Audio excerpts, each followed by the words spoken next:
Of course. All right, we are back. It's Friday the 13th here in Atlanta. Well, I guess it's Friday the 13th wherever you are, but Yeah, it's Friday the 13th everywhere. but we in Atlanta right now, and I have to say it's a rather nice day today. I'm looking Yeah, out there. get used to it. Don't get used to it, rather. What is we're getting some weather over the weekend or something? No, like Tuesday, it's supposed to be freezing. Oh, we're getting but well, we woke up. What was it? Wednesday. It was 80, and then by the time we woke up, and the next day, it was like low 40s or something like that. 40s. Yep. Low 40s. It is. It's still not. It's still not technically spring. Yeah, well, evidently not, because we're going to get hit with some more freezing weather. Well, by the way, who are you again? Bo and Nicole and John Colder Ice Lawson. Don't even know where my camera is there. I'm, I'm in the wrong place. I know where my camera is, and it's. I'm Brent Leary.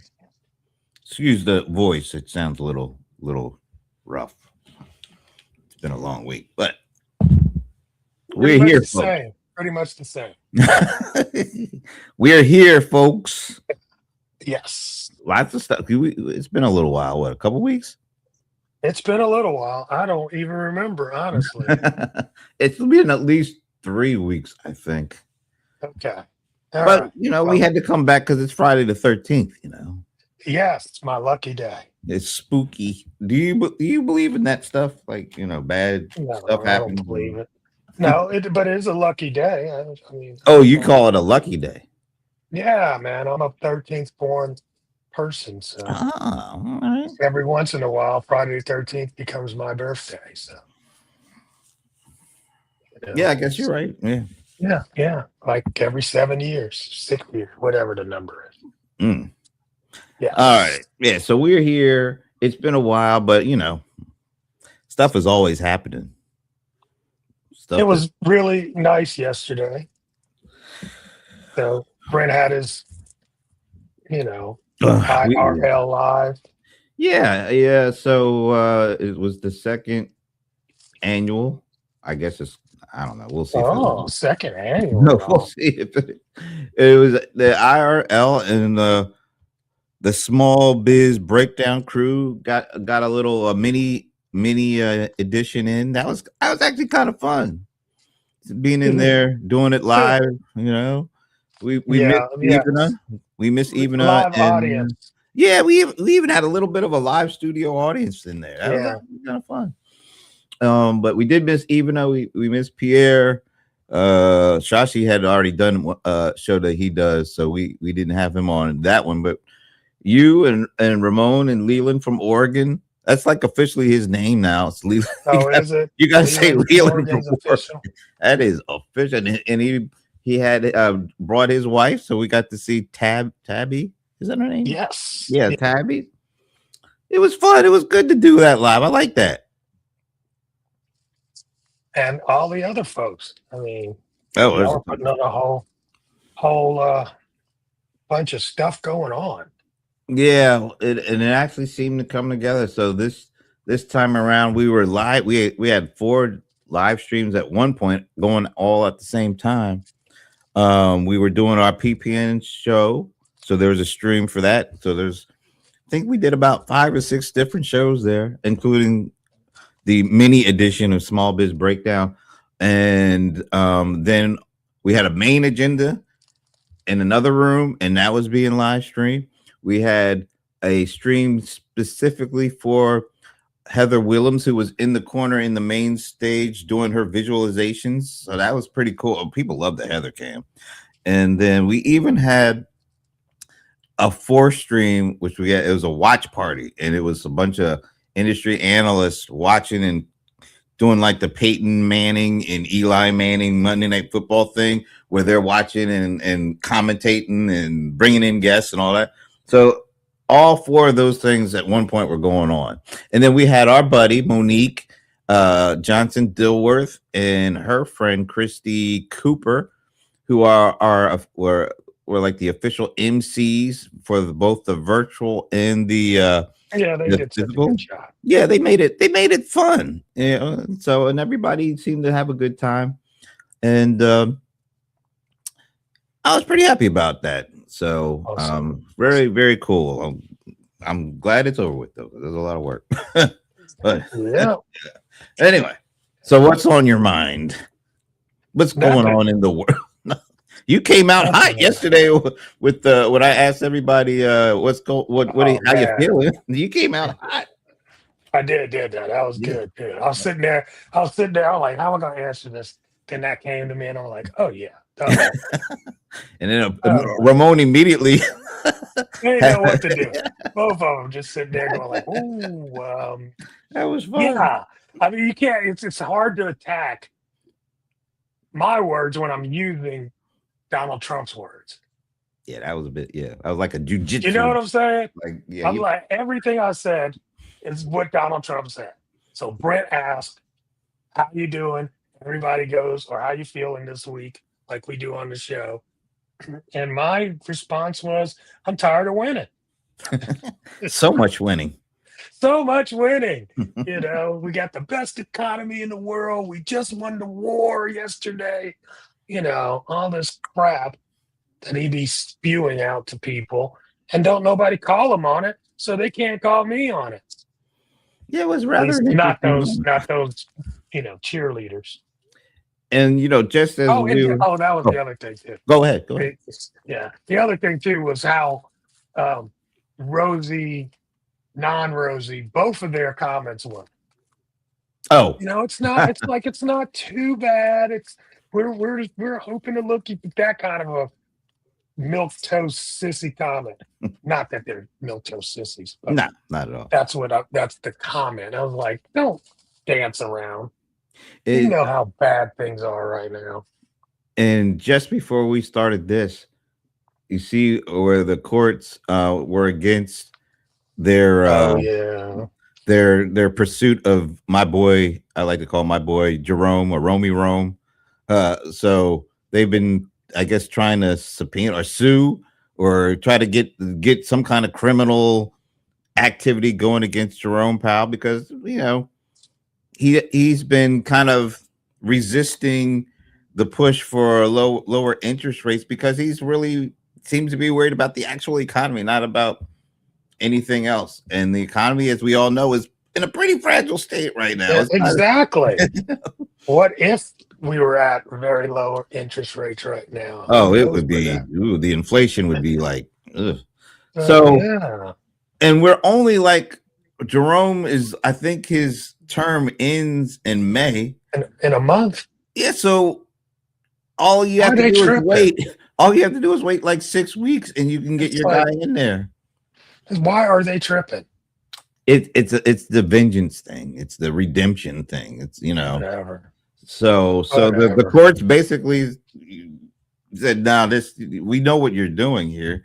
You're only doing this because you want to get lower. You want to put somebody in so you can get your lower interest rate." This has been happening all over. I mean, how many court decisions have they lost because they're doing the redemption thing? It's just I don't know, man. It's we need to move on. We're still bogged down in 2020 election stuff. Yes, they're still going to make that a point in the case. Yeah, it's time. America, don't you just want to move on from stuff that happened years ago that you can't change? You just can't. I mean, nobody else is saying those words either. It's only Trump. I know. You know, it's not like any of the other, sycophants are running around on news channels talking about it. He's the only one. Yeah, we just gotta let it go.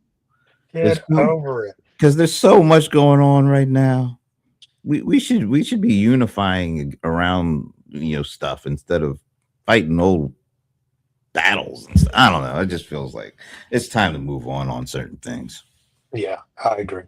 And we both know that ain't gonna happen, which is true. Nah. It's unfortunate, but yeah, whatever. What do you think about the Anthropic? It seems like OpenAI kind of went in when Anthropic was holding their ground a little bit, and now they're kind of back. It's such a weird time. there's so many things going on, and it just feels unsettling. I have this feel like just a basic general feeling of unsettledness. I don't. That's just going on with almost everything. It's just a weird time. Are you unsettled at all? Am I unsettled? I don't Do know you if know? that's Well, do the you feel term the that I would use. unsettled? Yeah. Well, what's a good term for whatever you're feeling right now? I mean, you put a clown in the office and you end up in a circus. I feel like we're in a circus. It feels like a really bad reality TV show. Yeah, exactly. Like the one he left. I didn't even mean, watch that because, nah, I used to enjoy that show. but I would think I could see him being a great reality TV person, which apparently he was, because it's a show. It was meant Yeah, to he's good for a entertain. show. He's What good he's for a show. Yeah, but what he's doing now, this is not a show, We man. don't This need a is real show, life. man. There's soldiers dying right now. Yeah, that's really unfortunately there's little children that died going to a school. That's horrible. It's really That was sad. so horrible. It's Very really sad. sad. Yeah, for anyone to be You dying know, in this stuff is really sad. yeah, and then just a whole school of children. Jeez, Mm-mm.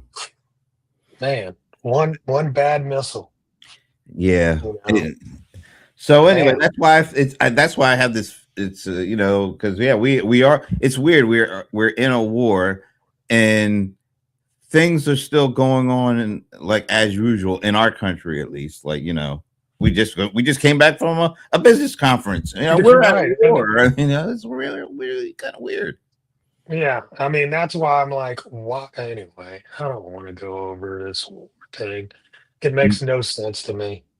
What's a good thing? You know what makes sense? What's that? So yesterday you were wearing a Prince shirt, Yes. and we're coming up next month a year it'll be 10 years since Prince passed away. Yes. So we need to figure out something really cool to do. Yeah, we're gonna do the show. What's that? I want to do the Prince episodes. I think that'll be great. Yeah, I heard these guys, and my husband was playing them the other day, and they were doing a show where they were kind of uh, doing some commentary on different albums, a couple of different albums, Okay. and I'm sitting there and I'm listening to them, and I'm like, wow, these guys are probably late 30s, early 40s, and they don't really they didn't know what went on, Yeah. you know. And of course, and every time I see people talking about, Prince that didn't actually live through it or weren't like huge fans, they make errors. They make Like what? mistaken errors. Um, like one of the things was they were talking about Sign of the Times, and they were playing some of the songs on there, and he's like, "Yeah, and the Prince and the Atlanta Brass, are actually Atlanta Bliss. Bliss. I'm sorry, are actually credited on this," and I'm like, "Bro, there is no such thing." Wow. But they don't know that. They don't know the stories. Another guy I'm watching in he was trying to talk about, how Prince uh, was surrounded by other great artists, and with great music, the time and the vanities of the world. I'm like, bro, there were no time. There were, Well, yes, there were no time in the studio. there was no time in the studio. Yeah. Totally, but they don't know. He didn't really know that Prince wrote all of that and then said, "Hey, I need you to sing this because Warner Brothers won't let me release another album." Yeah. It is I mean, that's fascinating. crazy when you think about it. And it is, because there's something about. I mean, it's great for people who weren't around or weren't paying attention to be able to listen and have these conversations, because it does help keep him alive to a certain extent. Yes. But when they kind of come off like they're an authority because they listen to the albums or whatever or watch the videos, you're still missing you know what's good, because we were there. We know there's the feeling element and the impact of the initial release of something, not your finding it 3 decades later, but when it was actually being created, we were there, and you can't replicate that. You can't replicate that. AI can't replicate that. Absolutely. So it's like, I think we have, and then we've talked about doing this for a while. So I've seen people do it. Like I've seen these kids. Well, I say kids, not people younger than me, which is a lot of people. Like I was watching this. That's most people. I was watching this guy. He said he's going to do a deep dive, starting with the very first album and go all the way through the 39, studio albums. And I can't do that. Well, yeah, this is what it's so cool to see. It's cool to see it from the eyes and ears of somebody who wasn't around. So he wasn't around. No, this kid is probably like born in mid to late 90s, maybe even in the 2000s. So he started with For You. And I mean, I have to admit, when For You first came out, I really, he was an unknown. I didn't really hear it a lot. I don't even remember really hearing the one song that was considered a some kind of a hit, Soft and Wet. So when it first came out, I didn't know much about it, but after kind of hearing it through the ears of somebody who's hearing for the first time, so I actually, listened to it. That was such an underrated album. That album was great. And the way it starts off with him harmonizing with himself, he was only 18 when he did this stuff, and he did everything on that album. And I listened to the whole thing, and I'm like, wow, was this thing slept on? Because Soft and Wet is a good, kind of disco-ish song, but there were so many other good songs on there. And think about how mature he was in back then when he was only 18, 19. He had a maturity well beyond I think it's 17, 18. 17. Well, yeah. So he was born in 58. It came out in 78. So he was probably making it in like 77. So at the most 19, right? Probably 18, 19. You're right. So, but the craftsmanship and not just the playing of the instruments, but the design of the music, the way he layered his own voice. His voice was like several other instruments, and his guitar playing and his piano playing, and the way he produced it, the way he mixed it, he did all of that. I hate when people just say, "Oh, he plays a lot of instruments and he sings great." That's just scratching the surface, because the way that he crafted songs, the lyrics, the way that he put the songs together, the way he layered things. How did he get that good at so young at doing all of that beyond the singing and the music, the instrument stuff? He was born that way. Yeah, I know his father was in the jazz, and his mother was a singer. But man, I mean, he had something that he was born with, some stuff that most of us will never know what it is. Yeah, he was a prodigy. I guess that's a good way of putting it. He was a prodigy. I mean, there were other kids, like there's been young child or young people, musicians and things that had some of that, but he must have been possessed, because his life seemed to be just the whole idea of making music from all the different aspects, not just the singing, not just the instruments, not just the lyrics, but just the production of music, the creation. I don't think, and here's the thing, he wasn't really big on the production part. What do you mean by that? It's like, we'll talk about this on the show. Okay. All right. You So know? so what is that next month? We're gonna do that next month because it's Okay, fine. Because because next it month we'll yeah kick it because I off think it's he died on April 21st, something 2016. there. Yeah, so definitely the month of April, man. We're gonna and like the first couple of we'll talk about it. Yeah, But I yeah, got we'll I figure got it an idea, and then out. Okay. All we right, can we'll figure kick it. it around, and then but let's get it out. I want to get it out this time. All right. So what's going on with are the AI stuff? What's going on? What are you seeing right now that's caught your attention? AI is just doing AI, man. You Literally. know, it is literally. It's just there is no other technology. And that's funny when I was, you know, listening to people at your event. It's like there is nothing else to talk about. It really there was. I mean, there just isn't. There Have really you isn't. has was it like this? Because I really don't No, remember it being like this no, with like mobile. Like I know with no. iPhones. There's nothing like this. It's like every component of and like before, like even let's say in mobile, right? We would still talk about the technology of um it would be okay, the things on the mobile phone, but then we'd have mobile payments and we would be talking, you know what I'm saying? There would just be all these different things in the technology world, and now there's just nothing. It's just all AI. By the way, Terry, Purple Hearts. You must be a Prince fan.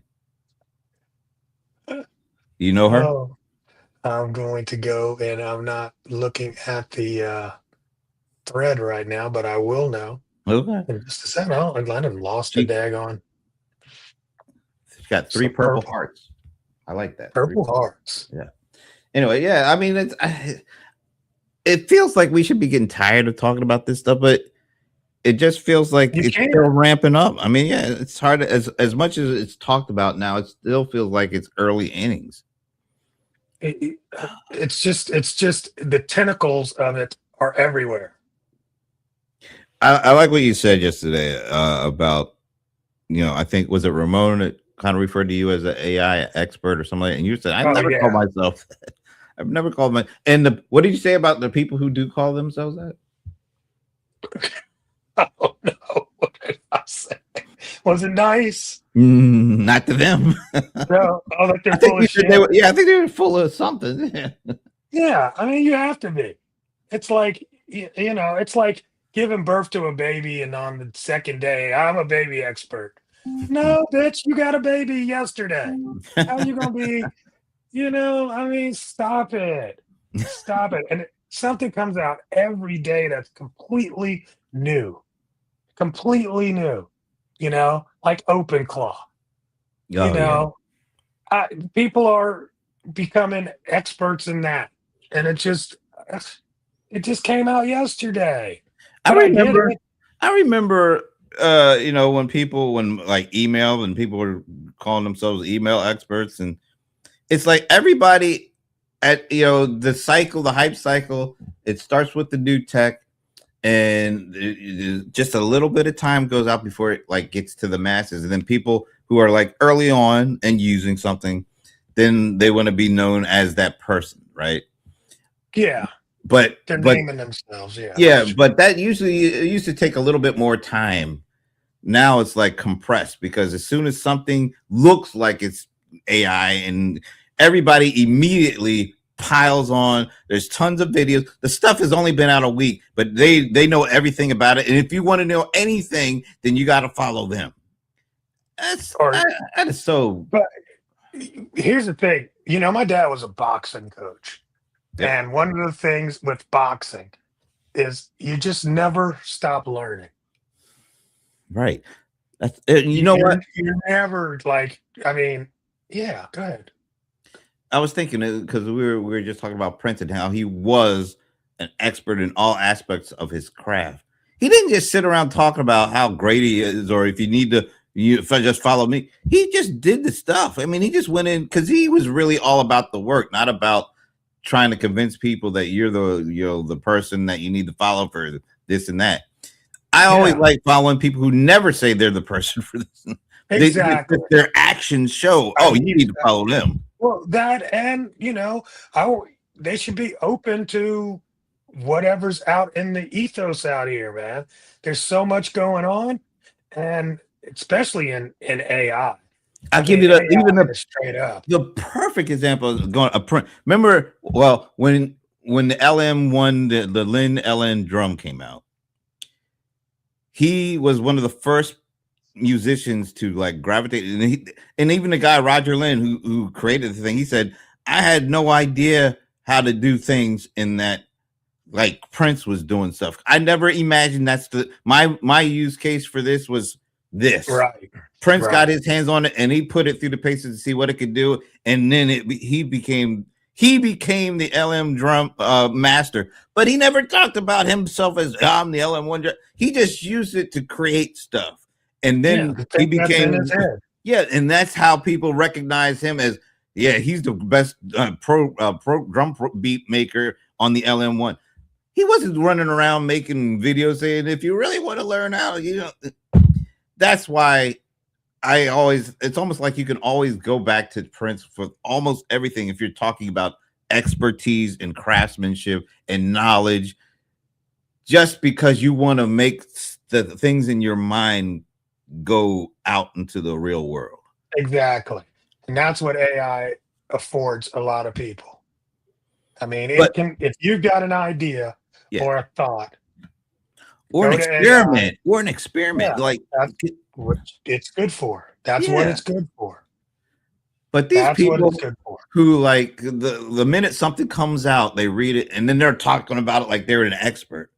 I'm like, come on, man, you just read those. I'm not trying to be humble, or I know I'm not an expert. I'm learning every day from all kind of people all over the place. Suzanne, I mean, you're right. He did well at one point. He did do some things that he probably didn't necessarily want to do, but he wanted to get out there. So he did some things in the early days. You get as great as he was, he had to do certain things because people didn't know he was great. No, they couldn't have possibly known. I mean, come on, this guy was something that we've never seen before.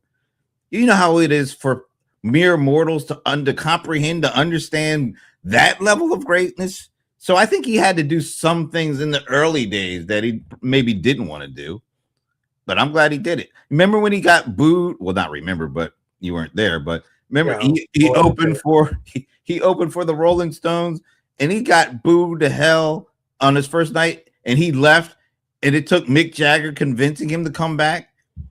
You know how hard it must have been for him to go through that? But he knew he had to get where he wanted to go, which is fine. So he had to do something. I don't know. Maybe. I think he had to do some things. Oh, I mean, I don't think everything was as intentional as it was demonstrative. I mean, that's just, you know what I'm saying? It's like, okay, hindsight's 2020. So it's like, wow, he's great, he's amazing, he's blah blah blah. But he was Prince. Well, you know what? That's just who you are. He knew he had to go. All of my greatness. I'm just going to move past that last statement. I'm just saying he had to go in front of a Rolling Stones audience. That was hard. And they was throwing bottles and food. And calling them all sorts of words and names and things. But I give like Mick Jagger, Keith Richards is a whole other story. But Mick Jagger, he saw something in Prince that maybe most people didn't see at that time because he was the one who personally invited him. Straight up fan. He was in the 70s and in the early 80s. Yeah, I mean, he saw him in a club, a little small club, doing the Dirty Mind album. Yeah, 1980. Yeah. So and that's why I was like, hey, you should come on the road. I mean, but you're talking about that's a whole different audience. Well, I mean, he like in 1980 was, even though he was doing like stuff like Dirty Minds, which is completely, it wasn't an R&B album. You are turning this into the Prince show. I'm sorry, I didn't mean to. Let's go back. Let's go back. It was blame Suzanne. Now we're just going into it, so I'm like, blame Suzanne Hallam here. I mean, shoot, she got me all fired up. Let's go back to AI because we do want to do a print show, but not today. All right, keep me in check. That's right. We need 2 weeks. Keep me in check. All right. Well, what about the whole idea? It feels like to me, and I could be wrong. It feels like Anthropic, at least when it comes to the enterprise or the business world, it feels like Anthropic is like taking the conversation away a little bit from open AI, and it seems like more and more from a business. Maybe mid-market enterprise. I don't know. Maybe a little bit on the small business side for those tech bro kind of companies. It seems like Anthropic is really taking all the momentum where OpenAI was, and now it seems like Anthropic is kind of taking some of that conversation away. Am I taking that shine? Am I seeing things, or are you seeing that too? I don't know, man. I think at some level, most or many of the people that were coding already were into it, and I really think what Anthropic is experiencing right now is, the populace catching on. Like they were already caught on with OpenAI, and now they're kind of moving. Yeah, I mean, the general population is catching on to, oh, there's something else out here besides OpenAI.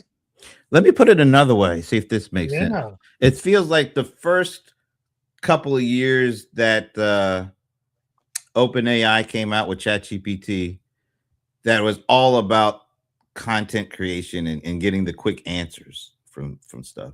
Right. Yes. And now it's gone from content to coding. Like now everybody's talking about coding and doing. Yes. Like that. So that's what happened. It's that the founders of Anthropic were in OpenAI. When they realized that OpenAI were taking shortcuts when it came to some of the safety areas, they decided to create a safer, quote, AI. So that was what Anthropic was supposed to be. Right. And then I think somewhere along the way, Anthropic realized that they weren't going to be the general public AI. And they decided that they were going to do coding as their focus. Yeah, their focus area. Yeah. And so once they did that, and then they started seeing a lot of advancements in the coding, OpenAI was like, hey, wait, let's start making our models, able to code too. But they have never had the ability to code the way Anthropic has. So that's why I'm like, if you were in that genre, you already were in Anthropic's, wheelhouse, because that's what they focused on, And I just think over the last year or so, everything has gone, at first it was, the regular, whatever those languages are that people code in, Python and all of that. But then I think people realize, hey, everything on the internet is a code. And it's like, hey, I could write a HTML page with it, and it would just throw it out and be perfect. Now, one of the things that was mentioned throughout yesterday, the idea of agentic AI getting to the point where anybody can use vibe coding in Claude or OpenClaw or whatever you would pick, whatever front end you want to talk about, and create applications that would rival some of the more traditional enterprise applications. Now, at that conference, that talk was completely poo-pooed, for lack of a better way of putting it, because it's hard to think that enterprises are gonna trust some dude with Claude Max account in Cursor to create robust enterprise level security focused mission critical applications. And I agree with that. But do you think there's some opportunity for some kind of applications? Well, maybe like some of the more traditional applications, like an office or something, because people are still using email and spreadsheets and documents. Is there any way that you see some? I'm just saying this to make a point, but it's a little bit facetious. Some dude in his mother's basement with with a Claude account and some Cursor to create something. I think people are overlooking the obvious to me. Okay, It's I don't go to some dude in a basement. I go to some dude that's in an enterprise level. He's running the team that's in an enterprise, and they're like, hey, let's start building out something that is very unique to what we do exactly. So would it And be they build something like I hear a lot of people saying you build like add-ons? Like a lot of people are building that add-ons would using probably it. be the beginning of it. Yeah. And then, because I mean, you think, and I look at, here's what I look at. I look at Amazon. Okay. Okay. And my Amazon story is the one where I don't remember what year it was. It was like 2015 or whatever, or somewhere. I don't know, somewhere. Maybe it's a little later. But UPS missed their delivery deadlines for Christmas. Oh, Do you I remember thought that it was year? I thought they did that had some Valentine Day issues too that people were like freaking out over. Maybe, but Maybe I it's Chris. remember them. I remember missing on Christmas, That's a bad and miss it too. was I mean, it was a huge miss, Yeah. right? I mean, a huge amount of packages didn't make it for Christmas, right? And Amazon didn't just say, "Hey, we're going to go out and we're going to build, a package delivery uh, thing." That's not what they said. What they said is, "We have got to fill the gap here."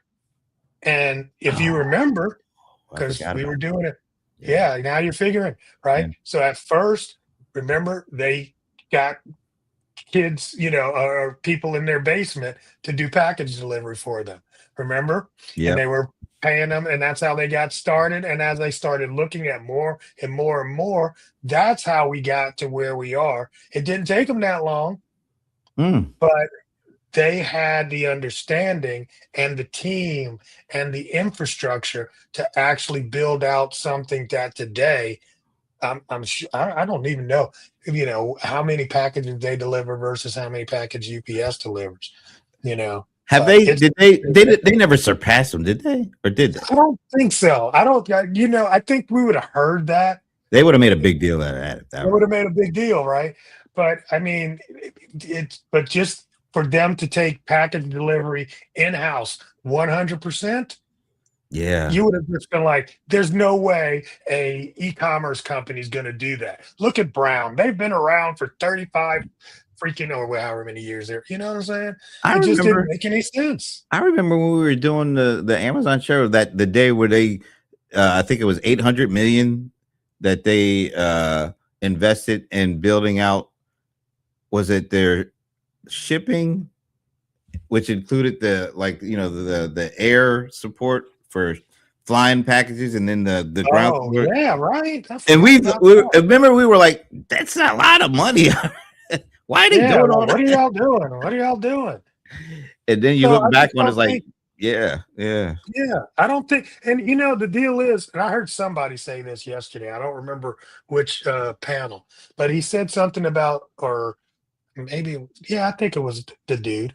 He said something about, that these software companies have to look at a different model for pricing. Oh yeah, that the definite common That's theme. Yeah, because huge. subscriptions, people And per are seat subscription. yeah, because people are kind of tired of paying subscriptions for everything, You're and it's right. not just software. I remember Yeah. like 10 years ago, maybe a little longer, when I got rid of cable because I was tired of they keep on increasing the price with this cable, And all of a sudden it was like, whoa, wow, YouTube it's only $35 a month. And Wow. I wish yeah, it were still. right. And then Netflix was at one point was only like $8 a month. It's like, oh, this is great, And then as every year passed, Netflix is It $10. keeps going up. Yeah, Keeps going up. yeah. And then you all the things that you're buying subscriptions because you like this content over here. Oh, I like this show, but you got to get this subscription for it. It's just killed it.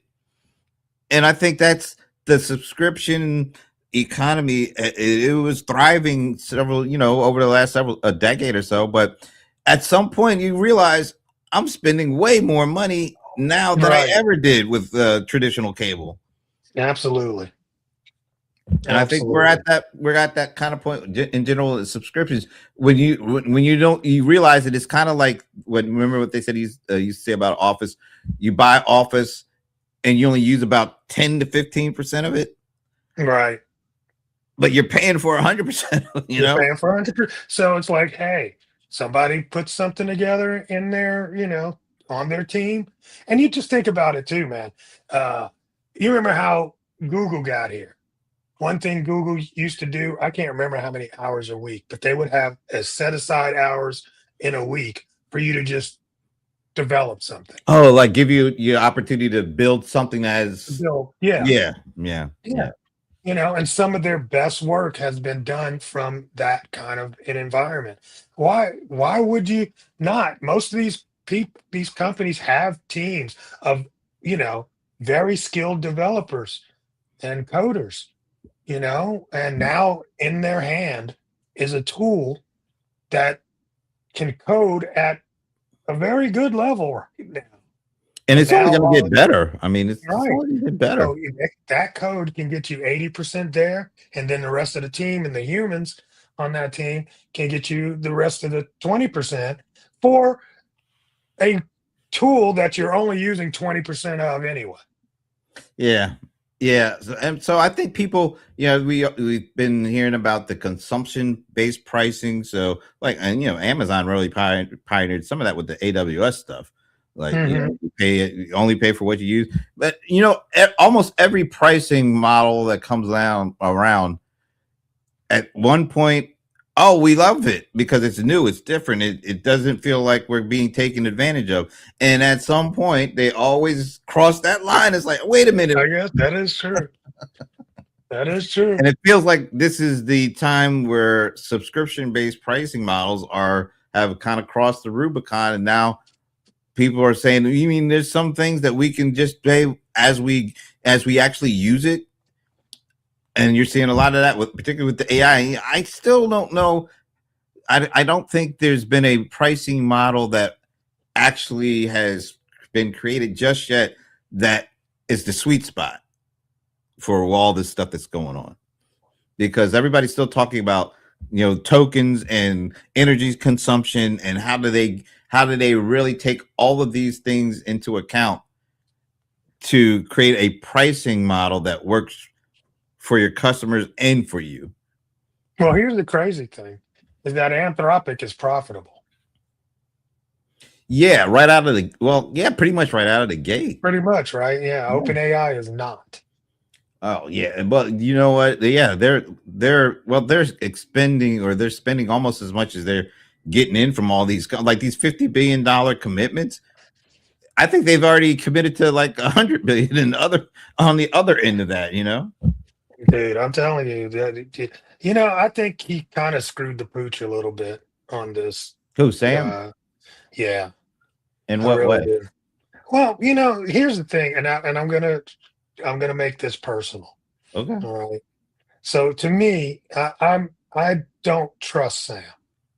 I don't trust Sam, and it stems way back to when he created GPTs on the platform, and the promise was that you guys start creating GPTs. We're going to make a GPT store, and then you'll be able to sell your GPTs like the Apple, store. Oh, they're trying to replicate the App Store, basically. Yeah, it was basically the App Store. Yeah. And he never did that. They never did that. Hmm. And I'm like, what the hell? And there's never been a explanation. And it's just been sitting out there forever, you Yeah, know. maybe the GPT. explanation is that things are moving so fast that things, Maybe, I wouldn't be surprised if that's it. Like maybe they maybe, saw another opportunity that seemed better and they just possibly, moved to that, you know? possibly, but still, you made a promise to your user base, Yeah.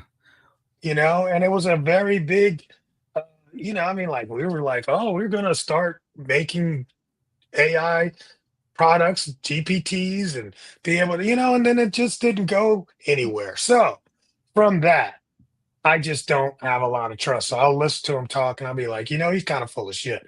I just have that, feeling about him. And I I'm gonna give him a little bit more. I can't believe I'm gonna say leeway because I do think things are moving at such an accelerated pace yeah, that even having the best of intentions to do yeah, something. yeah. But see, hold on, Brian. Hold on. Okay. Hold on. I'm holding. So here's the thing is then you start going and looking at all the things that have been done, right? So OpenAI goes from open to paid. Who did that? He did that, Yeah. right? They fired him because they said he was hiding stuff from the board. I mean, Yeah. Yeah. That's a bad. he's got it. So when you start stepping back, I'm Yeah. like, this guy, he's got a little bit of snaky in him, you Yeah. know? And so when this situation comes up with the military, he Yeah. jumps in, And then got crushed. got crushed, and then he tried to backpedal and say, "Well, we're doing the same thing that Anthropic is doing." But then I'm like, "But you're a bullshitter, so I really don't trust your word on that." And Okay. now Yeah. that's I can why a see. lot of people are moving. I can see that, but I can also see everybody not having a complete handle on how this is all playing out in these early Absolutely. days. And not to say that this is his thinking, but I could see somebody saying, "Oh, let's do this. This is the way to go" on a Monday. And then like 2 days later, "Oh my God, no, we need to, this is the big thing here," and in Man, switching to that. I can see it. seriously, I can see seriously it. though. I can see it. Okay, but I here's can the other, and I agree. Definitely a lot of things going.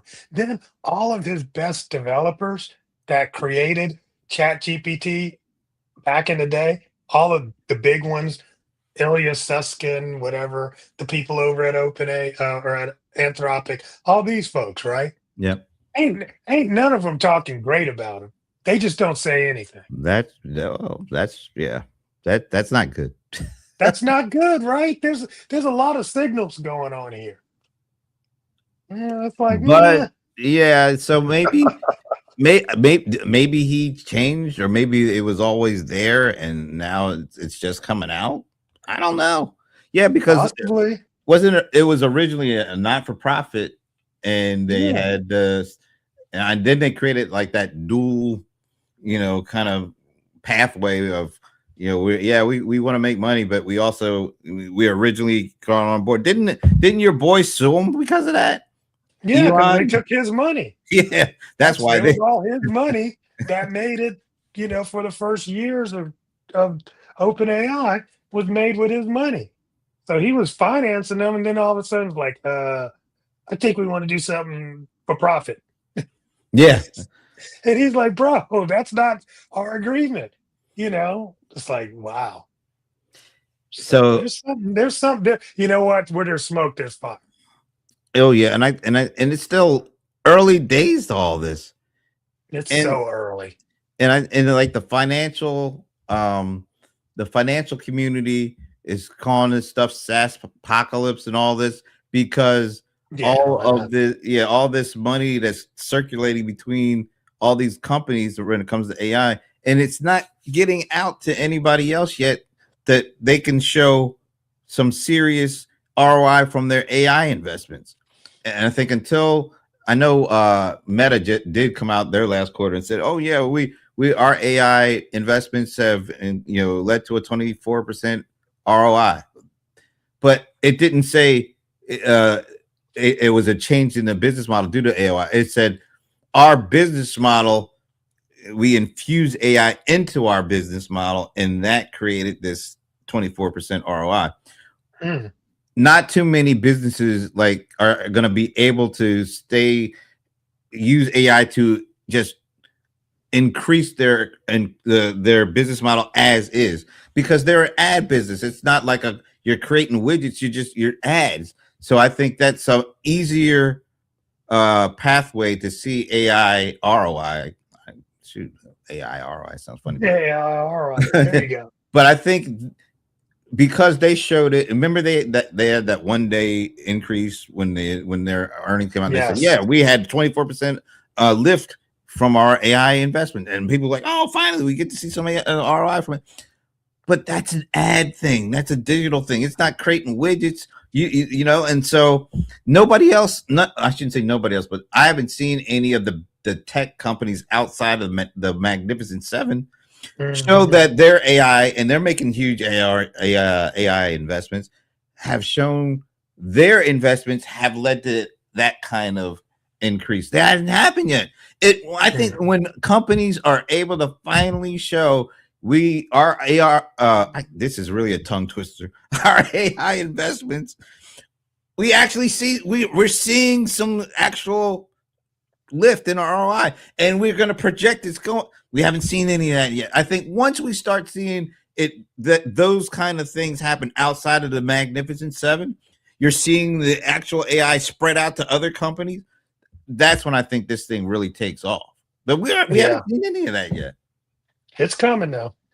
Yeah, but when you think, how long is it going to think that it's going to take for it to spread out away from just the as I like to say, the pick and shovel makers? Well, the thing is, the pick and shovel makers are always going to have that advantage. Yep. Right. Yeah.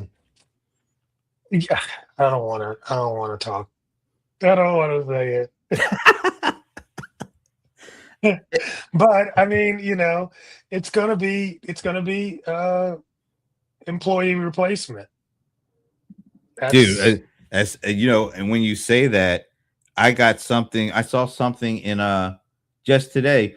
Oh, the CEO of ServiceNow was on CNBC, and he said he can see 30% unemployment for new college graduates, because they're the ones that are in the immediate firing range of AI, because of the knowledge that you don't have to bring somebody in and get them trained up for 3 years and then let them go. Now, yeah, I can see that. I think that's the first part, is definitely, as opposed to firing people, just not hiring people. not hiring people, not backfilling.